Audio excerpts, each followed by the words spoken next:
ഐതിഹ്യമാല അധ്യായം 21. കിടങ്ങൂർ കണ്ഠഘോരൻ. തിരുവിതാംകൂർ സംസ്ഥാനത്തുള്ള പ്രസിദ്ധ ക്ഷേത്രങ്ങളിൽ വെച്ച് ഒട്ടും അപ്രധാനമല്ലാത്തതായി ഏറ്റുമാനൂർ താലൂക്കിൽ കിടങ്ങൂർ ദേശത്ത് ഒരു സുബ്രഹ്മണ്യ ക്ഷേത്രമുണ്ട്. ഇത് കിടങ്ങൂർ ഗ്രാമത്തിൽ ഉൾപ്പെട്ട ചില നമ്പൂരിമാരുടെ ഊരാൺമ ക്ഷേത്രമാണ്. ഇവിടെ കണ്ഠഘോരൻ എന്ന് പ്രസിദ്ധനായിട്ട് ഒരു കൊമ്പനാന ഉണ്ടായിരുന്നു. ആകൃതി കൊണ്ടും പ്രകൃതി കൊണ്ടും തതുല്യനായ ഒരു ആന വേറെ ഒരു ദിക്കിലും ഉണ്ടായിരുന്നില്ല താനും. ഈ ആനയ്ക്ക് വലിപ്പവും ഭംഗിയും പ്രസിദ്ധനായിരുന്ന വൈക്കത്ത് തിരുനീലകണ്ഠനേക്കാൾ വളരെ അധികമുണ്ടായിരുന്നു. തിരുനീലകണ്ഠനേക്കാൾ ഇവന് പൊക്കവും ഉടൽ നീളവും ഒരു മുഴത്തിൽ കുറയാതെ ഉണ്ടായിരുന്നു. തലയെടുപ്പും ഒട്ടും കുറവല്ലായിരുന്നു. മുമ്പോട്ട് വളഞ്ഞൊരു ആ വലിയ കൊമ്പുകളുടെ ഭംഗിയും തിരുനീലകണ്ഠനേക്കാൾ വളരെയധികം ഉണ്ടായിരുന്നു. എഴുന്നള്ളിച്ചാലുള്ള ഭംഗിയും അങ്ങനെ തന്നെ. ഈ ആനയുടെ ബുദ്ധിവിശേഷമാണ് ഇതിലൊക്കെയും വിസ്മയനീയമായിട്ടുള്ളത്. സാധുത്വവും ശൂരത്വവും ഒന്നുപോലെ ഉള്ളതായി ഇങ്ങനെ വേറൊരു ആനയെ കാണുന്നതിന് പ്രയാസമുണ്ട്. അവൻ മതം പൊട്ടുന്ന സമയങ്ങളിൽ പോലും യാതൊരുത്തരെയും കൊന്നിട്ടില്ല. കൂട്ടാനകളെ കുത്തുകയെന്നുള്ള സമ്പ്രദായവും കണ്ഠഘോരനുണ്ടായിരുന്നില്ല. ഒന്നും അറിഞ്ഞുകൂടാതെ ഒരു കുട്ടി പോലും അടുത്തു ചെന്നാൽ പോലും ഒരു ഉപദ്രവവും അവൻ ചെയ്തിരുന്നില്ല. അത്ര സാധുവാണെങ്കിലും ഏതൊരു ആനക്കാരൻ്റെയും ആജ്ഞയെ അവൻ അനുസരിക്കുക പതിവില്ല. ആനക്കാരന്മാരെല്ലാം അവൻ്റെ അഭിപ്രായം അറിഞ്ഞു നടന്നുകൊള്ളണം എന്നായിരുന്നു അവൻ്റെ ചട്ടം. സാധാരണ ആനകളെ പോലെ കണ്ഠഘോരനെ തളയ്ക്കുക പതിവില്ല. അതിനവൻ സമ്മതിക്കുകയുമില്ല. യഥേഷ്ടം നടക്കുന്നതിന് അവനെ വിട്ടയക്കുകയാണ് പതിവ്. രാത്രി സമയങ്ങളിൽ വല്ലയിടവും പോയി കിടന്നുകൊള്ളും. അല്ലാതെ യാതൊരു ഉപദ്രവവും ചെയ്യാറില്ല. ക്ഷേത്രത്തിന് വടക്കുവശത്തുള്ള പുഴയിൽ ഒരു വലിയ കയമുണ്ട്.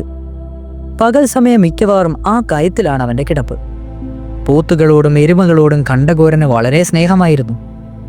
അവൻ കിടക്കുന്ന കയത്തിൽ വളരെ പോത്തുകളും എരുമകളും വന്നുകൂടുക പതിവായിരുന്നു. എന്നാൽ അവയ്ക്ക് തിന്നാനൊന്നും കിട്ടാതെ വിശന്നിരിക്കുന്ന സമയങ്ങളിൽ കണ്ഠഘോരൻ അവയെല്ലാം കരയ്ക്ക് കയറ്റിക്കൊണ്ടു പോകും. കിടങ്ങൂർ കരിമ്പ് കൃഷി ധാരമുള്ള പ്രദേശമാകിയാൽ പുഴവക്കത്ത് തന്നെ കരിമ്പ് കൃഷി ചെയ്യുന്ന സ്ഥലം ധാരാളമുണ്ട്. ഏതെങ്കിലും ഒരു വേലി കുറെ പൊളിച്ച് പോത്തുകളെയും എരുമകളെയും വേലിക്കകത്ത് കിടത്തി ആ വേലി മുറിക്കൽ കണ്ഠഘോരൻ നിൽക്കും. എരുമകളും മറ്റും അടിച്ചു കറയ്ക്കാനായി വല്ലവനും വന്നാൽ അവരുടെ നേരെ കണ്ഠഘോരൻ പാഞ്ഞെത്തും. എങ്കിലും ആരെയും ഉപദ്രവിക്കില്ലാതാനും. കണ്ഠഘോരൻ പാഞ്ഞെടുക്കുമ്പോഴേക്കും എല്ലാവരും പേടിച്ചോടിക്കൊള്ളും. പോത്തുകളും എരുമകളും തിന്നു നിറഞ്ഞു കഴിഞ്ഞാൽ അവയെല്ലാം കൂട്ടിക്കൊണ്ട് ആ കയത്തിലേക്ക് തന്നെ പോരുകയും ചെയ്യും. എന്നാൽ കണ്ഠഘോരൻ ഒരു കരിമ്പ് പോലും തിന്നുകയുമില്ല. അവന് പതിവുള്ള തീറ്റി ആനക്കാരന്മാർ ഹാജരാക്കി കൊടുത്തുകൊള്ളണം. ദിവസം തോറും ക്ഷേത്രത്തിൽ നിന്ന് പതിവുള്ള ചോറും പായസവും കൊടുത്തയക്കുകയും വേണം. അല്ലാതെ പരോപദ്രവം ചെയ്ത് അവനൊന്നും തിന്നുക പതിവില്ല. ഒരു ദിവസം രാത്രിയിൽ കണ്ഠഘോരൻ ആ കയത്തിൽ കിടക്കുമ്പോൾ ഇഞ്ചി, മഞ്ഞൾ, നാളികേരം, അടയ്ക്ക മുതലായവ സാധനങ്ങൾ കയറ്റിയ ഒരു വഞ്ചി കിഴക്ക് നിന്നൊഴുകി താഴ്ത്തു വീണു. അവൻ അവിടെ കിടക്കുന്നത് വഞ്ചിക്കാർ അറിഞ്ഞില്ല. വഞ്ചി കൊണ്ടുവന്ന് കണ്ഠഘോരന്റെ മീതെ കയറ്റി. അവൻ വഞ്ചി പിടിച്ചിവിടെ മുക്കി. എല്ലാം അടിച്ച് പൊളിച്ചു കളഞ്ഞു. വഞ്ചിക്കാരെല്ലാം പേടിച്ച് വെള്ളത്തിൽ ചാടി നീന്തിക്കേറി ഓടിക്കളഞ്ഞു. അവൻ അവരെ ഒന്നും ചെയ്തില്ല. അന്നു മുതൽ കണ്ഠഘോരന് വഞ്ചികളോടും വഞ്ചിക്കാരോടും ബദ്ധവൈരമായി തീർന്നു. പിന്നെ അവൻ കയത്തിൽ കിടക്കുമ്പോൾ ആ പുഴയിൽ കൂടി ഒരു വഞ്ചിയും കടത്തിവിടാതെയായി. വഞ്ചി കണ്ടാൽ അടിച്ചു പൊളിക്കും. അതിനാൽ പിന്നെ വഞ്ചിക്കാർ കണ്ഠഘോരന്റെ കാലം കഴിയുന്നതുവരെ അവൻ കയത്തിൽ ഇല്ലാത്ത സമയം നോക്കിയല്ലാതെ വഞ്ചി കടത്തിക്കൊണ്ടൊന്നും പോയിട്ടില്ല. കിഴക്ക് നിന്നും പടിഞ്ഞാറ്റിൽ നിന്നും പടിഞ്ഞാറ് നിന്നും കിഴക്കോട്ടും പോകുന്ന വഞ്ചികൾ ആ കയത്തിന്റെ വളരെ ദൂരെ മുകളിലും താഴെയും വന്നെടുത്ത് കിട്ടി വഞ്ചിക്കാർ കരക്കിറങ്ങി വന്നു നോക്കി വിവരമറിഞ്ഞല്ലാതെ കടന്നു പോവുക പതിവില്ല. കണ്ഠഘോരനെ കയത്തിൽ കാണാതെ ഇരിക്കുവാനായിട്ട് കിടങ്ങൂർ സുബ്രഹ്മണ്യ സ്വാമിക്ക് സകല വഞ്ചിക്കാരും അന്ന് വഴിപാടുകൾ കൊടുക്കുന്നുണ്ട്.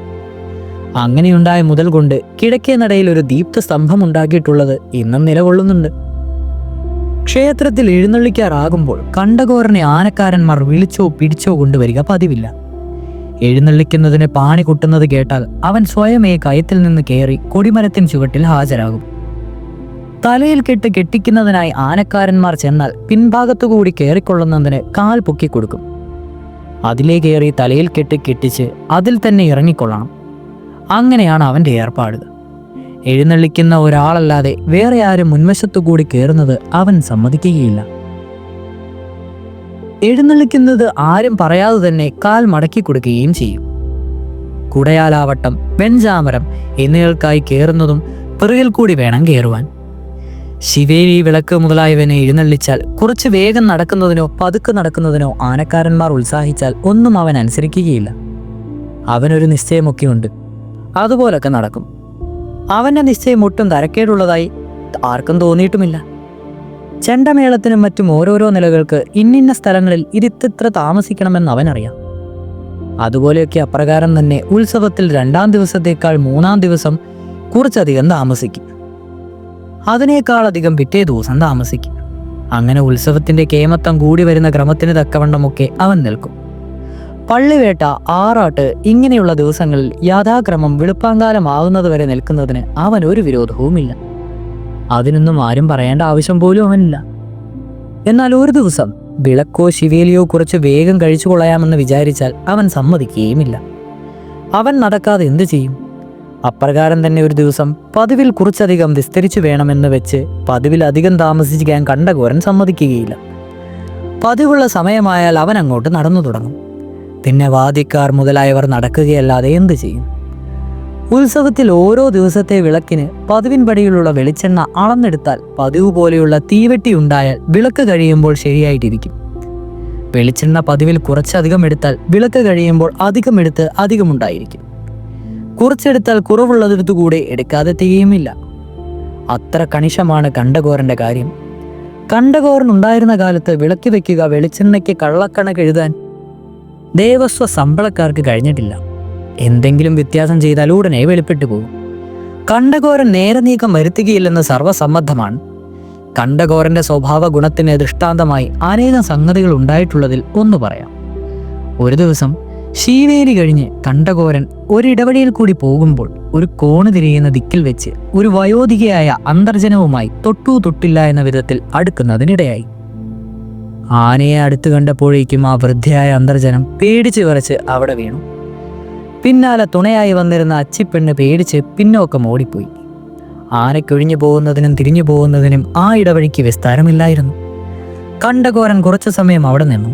എന്നിട്ടും അന്തർജനം എണീറ്റ് മാറായികയാൽ അവൻ അവരെ പതുക്കെയെടുത്ത് ഒരു വശത്തുള്ള കയ്യാലയുടെ മുകളിലേക്ക് വെക്കുകയും അന്തർജനത്തിന്റെ കൂടെ അടുത്തങ്ങോട്ട് വെച്ച് നേരെ പോവുകയും ചെയ്തു.